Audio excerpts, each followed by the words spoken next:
Hey, what's up, guys? Evan Aldo here in the convertible right now, and just got finished doing a workout. I was doing a 4x4 Norwegian workout. My watch is asking me if I should be done. I know some like influencers, some like wealthy influencers in Miami, not gonna say any names, but it's definitely a lot of people are like, yeah, you shouldn't use the Apple Watch. And I get it, there's the Wi-Fi signals, a little bit matrixy, kind of just supporting the giant conglomerates, the giant people that control everything, but it's a trade-off with everything.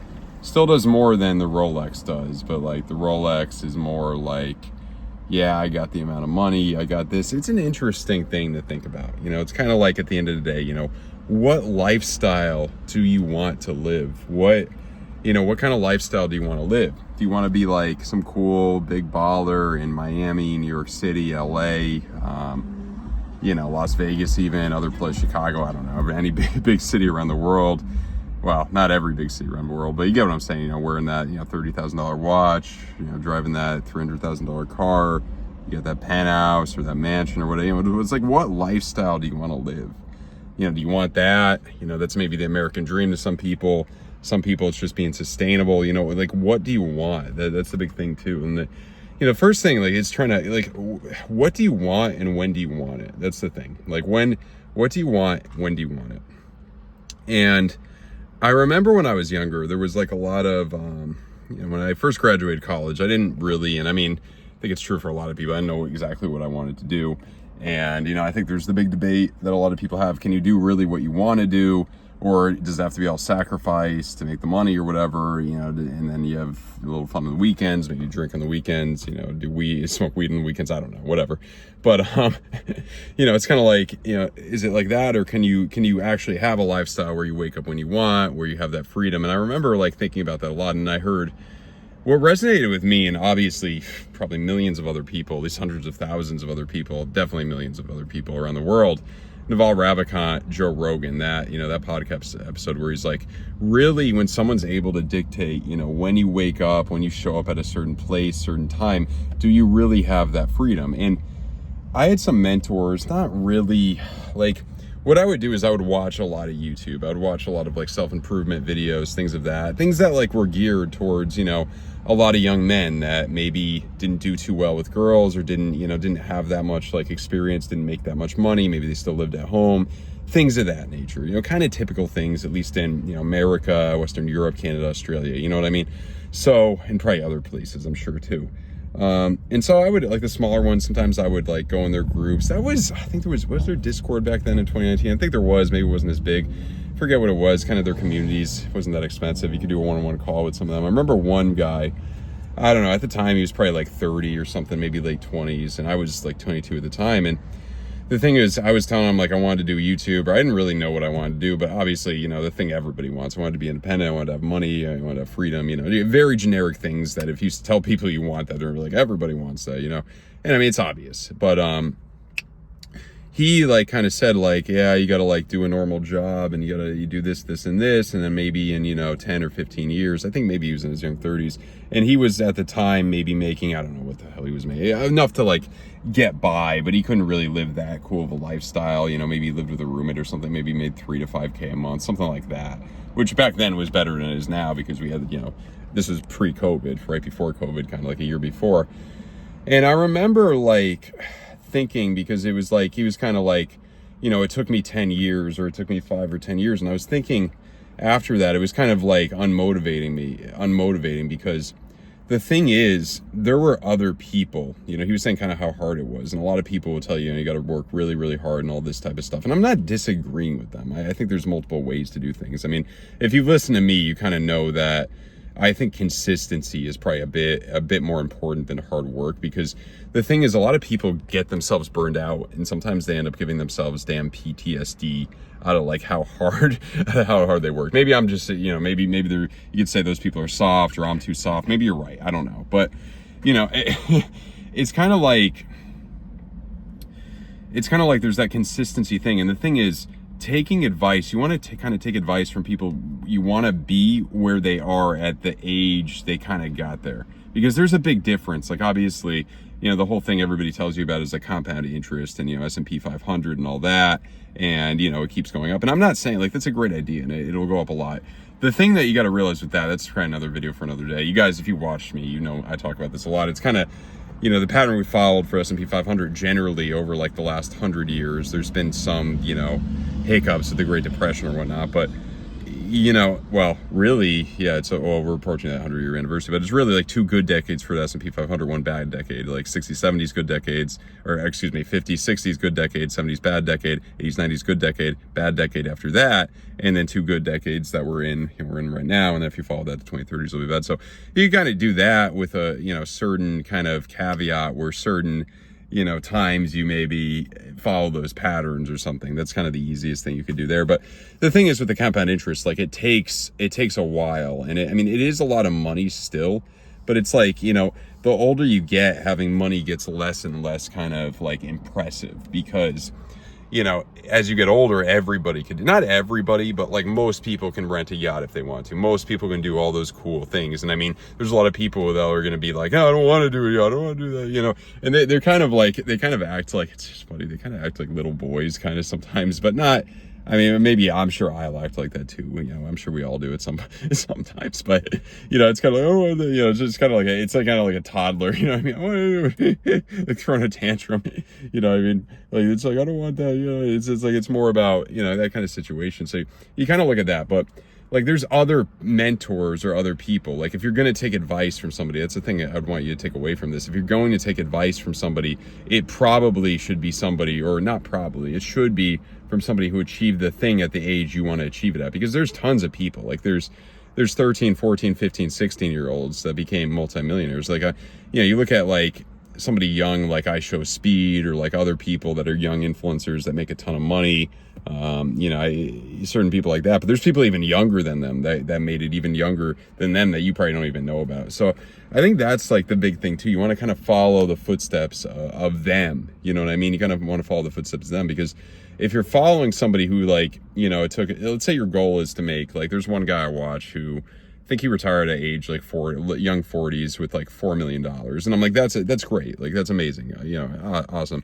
But like, if you're trying to make, if you're trying to make $4 million by the time you're like age 30, let's say, or age 25, let's say, that may not be the best person to listen to. You know what I mean? Because there's plenty of other people that did it younger. And this could be any, any goal you have, and then you get into law of attraction. And you want to kind of think, really realize, like, that's the biggest thing I'll say too, is like, observe your thoughts, because like, you got to realize like a lot of your thoughts that you have probably are more negative. I think our natural, like, and this kind of goes back to maybe evolutionary times where people had to be more cautious. If you left the tribe, if you made a mistake, if you said the wrong thing, the consequences would be severe. They still are severe in certain cultures and certain places of the world if you say the wrong thing. But, if you're in, a lot of the world now, you could kind of, as long as you're not hurting anybody else, follow the laws, don't do anything stupid. But as long as you're not kind of hurting anyone else, you're kind of okay if you kind of take a risk on a business, kind of take a risk, in something of that nature. And Naval Ravikant's latest podcast with, I think it is his latest, with Chris Williamson pretty recently, he said, as long as you're kind of not like in a lot of physical pain, you're probably going to be okay. Like, you're probably not, like, you look at like studies of like homeless people, if you're, kind of afraid of, wealth and that. And not having money really sucks. Like, let's be real. Like, there's definitely a lot of things money still can't buy, but like not having money is definitely pretty rough. Like, let's be real on that. Like, come on. Like, it definitely can be pretty rough. But, if you had to choose between being like 70 something years old and having a lot of money, or being like 20 and not having any money, most people would, the time being the most valuable asset. And the interesting thing about that is, like, when people talk about how like time is really all happening at once, and I don't know, I kind of forgot about this, but it's kind of all happening at once. It's not really as linear, or it is linear or not as linear as we think it is. Kind of like, it's kind of all happening at once. And then there's like two views. There's the view that we have free will. That's kind of like, if you believe in quantum physics, if you believe in the stuff like, say, somebody like Joe Dr. Dispenza talks about, then you would be believing, you'd be believing we have free will. And I think that's really the thing you got to follow. The Tao Te Ching, people like Wayne Dyer that talk about that. You really should be, even if it's not true, I think that's the best philosophy to kind of live your live your life on, because if you think we don't have free will, you're not going to be motivated, you know what I mean? Or maybe, you know, the converse of that would be if you're really like not full of yourself, but really like thinking of you're just very talented or very blessed, maybe, you know, maybe that would be the kind of the best thing. But you kind of want to feel obviously like you deserve, you know, the things that you want. And you know, there's no reason, like, it's not a zero-sum game. Just because you make money, just because you have success, that doesn't mean somebody has to lose. I mean, I guess there's certain things in life that are zero-sum game. Like, you're playing, I don't know, I guess if you're playing poker against somebody, I think that's like one of the biggest examples of zero-sum. Like, if you win, somebody has to lose, I think. Yeah, I'm not the biggest. I mean, I know blackjack better than poker, but yeah, somebody obviously has to lose. You know, if you don't know who the sucker is at the poker table, you're the sucker. You know, that's kind of how it is there. And ultimately, you know, a lot of things are positive sum, and we kind of, you know, you look at kind of how, you know, the world is compared to how it was, you know, hundreds of years ago. The average person in America lives better than the king did, you know, hundreds of years ago. You know, that's the big thing to kind of realize. So it kind of gets better and better kind of as we go on. And I think kind of happiness a lot of times, you know, I think what would prove it is like, I mean, I don't think America by any means would be considered the happiest country, definitely not the healthiest country by any means. It's subjective. And yet it's one of the richest countries.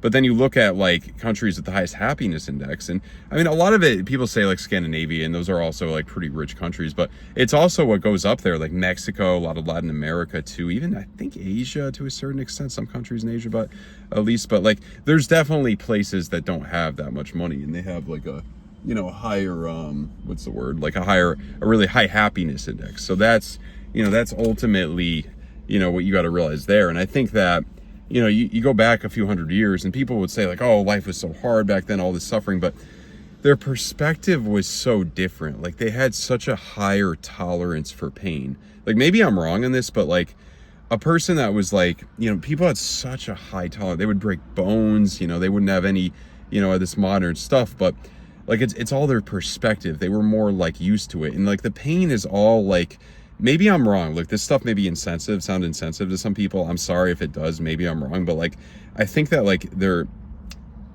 brain and their like, you know, their perspective was so different.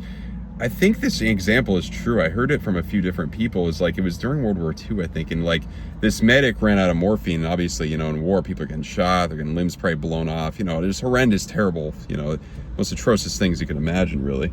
And, you know, the medic ran out of morphine, and he was just injecting people with water and telling them that it was morphine, and they were having less pain. You know, it's all kind of that perspective. You could all make those kind of chemicals in your brain. So that was that kind of that perspective. So if you compare, like, you know, people would even argue like 100 years ago or 50 years ago, yeah, life was so much worse, you know. And I think, like, I almost want to like say it was, but at the same time, it's all based on perspective. You know, it's kind of all based on that perspective. Like, I'm sure like in 100 years, like people, it'll be so much better and so much different. Like probably nobody will have to work. Probably everything will be given to you, but people will still have the same maybe levels of dissatisfaction in some ways, because like it's all relative. You know what I mean? Like if everybody gets 100 on the test, is it that impressive? If everybody has $10 million, is it that impressive? Especially like in more developed countries, because,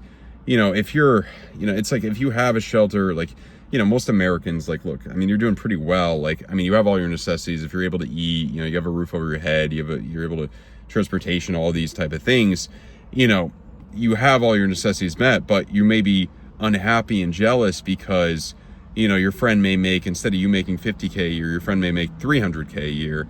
And, you know, he may have a better girlfriend, or actually has a girlfriend. You can't find one, or something like, you know, whatever it means, you know, things of that nature, but you already kind of have your necessities met. So it's all kind of relative. And somebody who's depressed because of those things, I mean, it kind of gives you your desire. I think it's almost kind of a good thing in a lot of ways, not depression, but like a good thing in a lot of ways, to kind of have those desires to keep you kind of moving and keep you kind of, you know, trying for, you know, bigger things.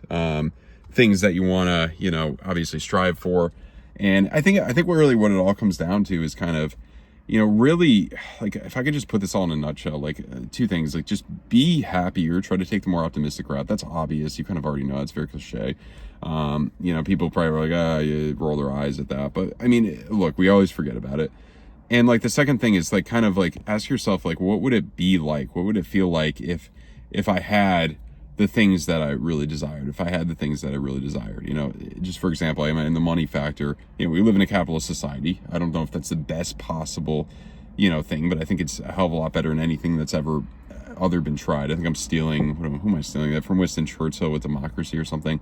Better system that's ever been tried. I mean, democracy generally leads to, I think it generally leads to more capitalism. I mean, you could argue democratic socialism or whatever, but like if you look at Scandinavia and those things, as somebody like Ben Shapiro will tell you, like there's a hell of a lot of, you know, capitalism in there. And you look at China, that's authoritative capital, authoritarian, and then they just, you know, allow the capitalism through it. So it kind of all, like, I mean, obviously China's not a democracy, but I'm just saying it's kind of like all goes towards kind of that capitalist aspect there of like, you know, and I think that's generally, you know, kind of the thing, you know, that money system. And that's the thing you may want to strive, you know, maybe you want more money each month, but there's certain things too. Like, I mean, you take, you know, obviously example Naval Ravikant said in Joe Rogan's podcast a few years ago, you know, a sick person wants one thing, a healthy person wants everything in the world. You know, a sick person just wants to be healthy. A person that's healthy wants, you know, the whole world. They want to, you know, they want everything. Well, not everybody, but you know what I mean?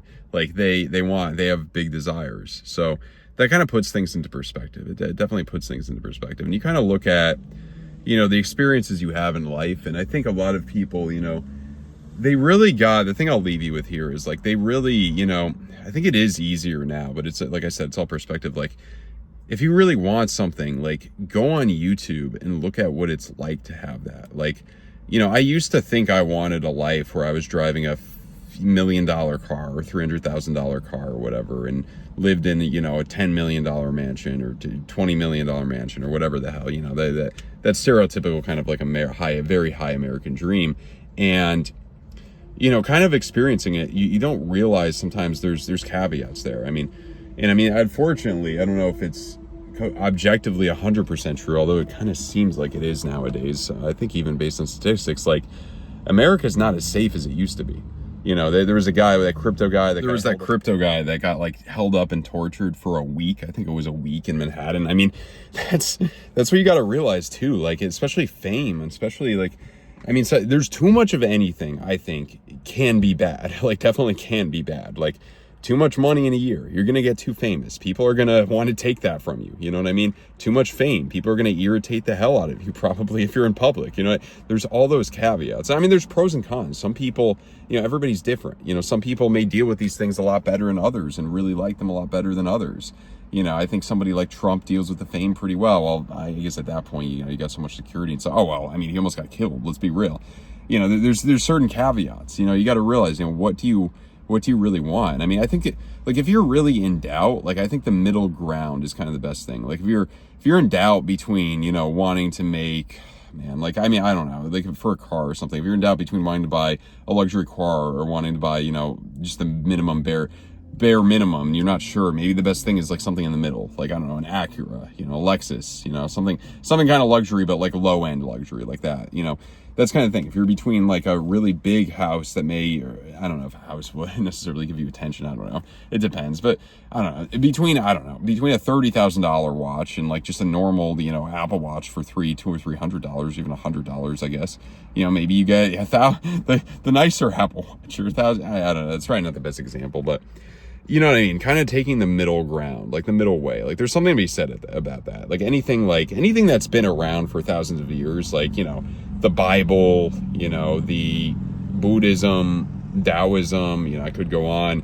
There's something there if it's been around that long. You get what I'm saying? Like there's something there. Like Buddhism was kind of the middle way, and that was kind of discovered. So there's definitely something there. Now, these things may not work for everybody. Everybody's a little bit different. But when you're in doubt, you know, some of these things kind of can help you, you know, kind of can, you know, get you to make the right decisions. And I think, like I already said, the last thing I'll leave you with, but this will really be, I think, the last thing I'll leave you with is kind of like, you know, there's different paths. And a lot of times I see a lot of people, they kind of like made some mistakes, as everyone does. And I think our society a lot of times kind of teaches us that we shouldn't make mistakes when, I mean, in reality, it's kind of well, not, I wouldn't say good to make mistakes. I mean, but as long as you're not hurting yourself or anybody else, it's like not bad, you know what I mean? But they kind of put you down, you know, you got to do this, this, and this. What do you think? Who do you think you are? Yada, yada, yada. And it's like kind of like you're going to make mistakes. Like that's kind of an inevitable thing, unfortunately. And you know, that's the big thing. And like, I think a lot of people, they make a mistake. They go down a path they really don't want to go down. Maybe they put a lot of effort into, I don't know, becoming a doctor, becoming a lawyer, something like that. And they realize, you know, this isn't really the thing for me. And then they're thinking like, the two things they're thinking is number one, like, does life have to suck? I just got to suck it up. And maybe when I'm, you know, older, I'll be, what's this guy doing? When I'm older, I'll be okay. But, you know, ultimately, that's a little weird, but ultimately, you know, I'm gonna get out of here. This person's like driving around in circles for no reason. But ultimately, I'm sure it's nothing. But yeah, ultimately, you gotta realize that,